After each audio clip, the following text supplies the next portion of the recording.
महर्षि दयानंद सरस्वती जी ने अमर ग्रंथ सत्यार्थ प्रकाश की रचना की है। ये ग्रंथ दो भागों में है, पूर्वार्ध और उत्तरार्ध।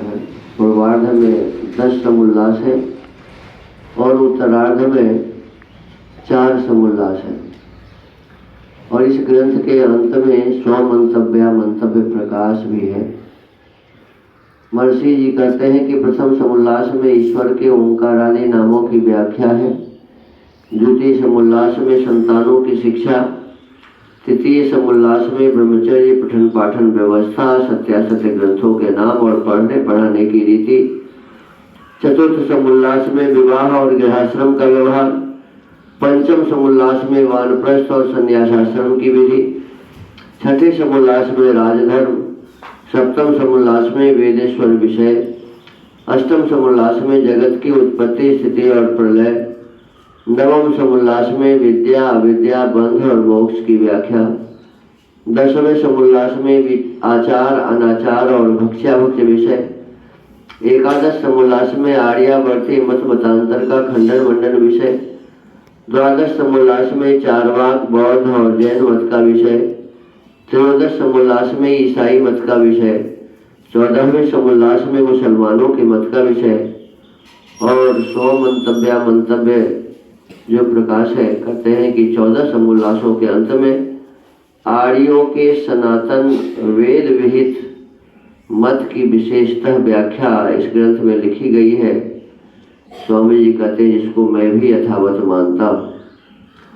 तो वेद में हमारे लिए ही कैसे हमें चलना चाहिए, कैसे रहना चाहिए, कैसे खाना चाहिए, अपने परिवार के सदस्यों के साथ किस प्रकार का व्यवहार करना चाहिए, अड़ोसी पड़ोसी के साथ कैसा व्यवहार करना चाहिए, अपने देश समाज के लिए हमें क्या करना चाहिए, मनुष्य जीवन की सफलता किसमें है, सभी व्यवस्था बहुत ही बढ़िया ढंग से वेदों में बताया हुआ है।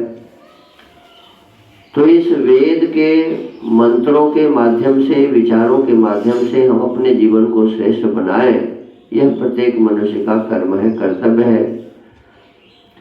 अभी हम प्रथम समुल्लास का स्वाध्याय कर रहे हैं और इसमें परमात्मा का एक नाम कूटस्थ बताया था।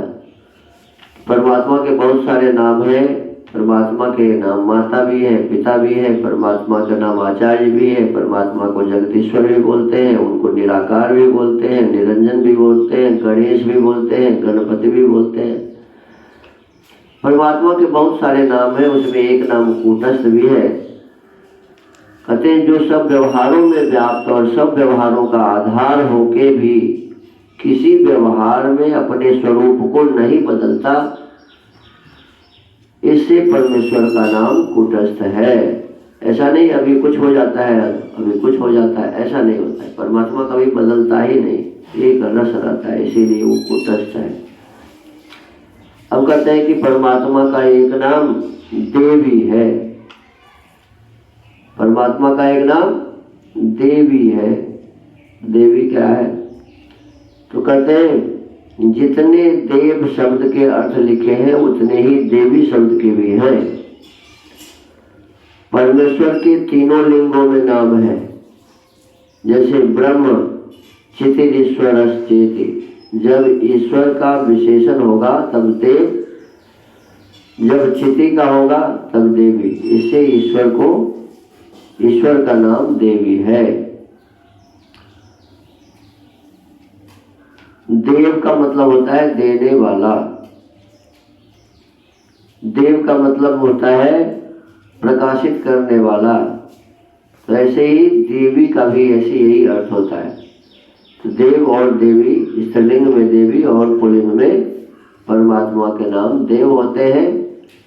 तो हमें जैसे माँ भी हमें जीवन देती है तो माँ भी देवी है।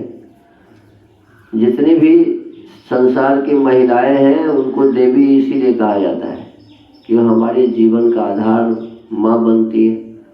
माँ न हो तो हमारा ये जीवन चलेगा ही नहीं, हमारा पालन ही नहीं होगा। दूसरा कोई भी हमारा पालन नहीं कर सकता है माँ के अलावा। तो इसीलिए